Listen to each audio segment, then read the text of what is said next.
All right, the next thing we're going to talk about is undulating periodization.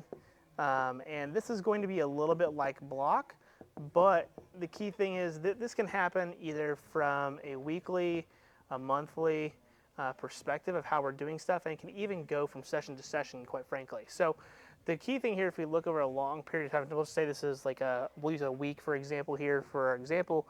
The key thing here with undulating periodization is that we're going to have low, medium, and high base days. And so they can be low, medium, and high base in terms of volume. It can be also of intensity, but generally, just like with linear periodization, usually if you're going to have high intensity, you're going to have lower volume. Those should be somewhat offsetting in almost any training program that you do. You shouldn't necessarily have a high intensity or a high volume in the same session.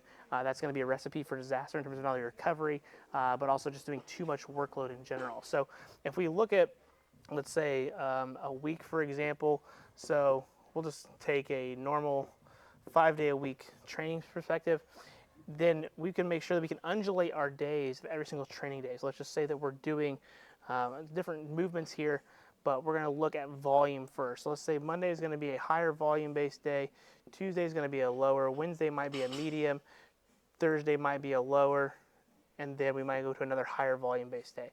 So you can tell that things are fluctuating over the course of the week.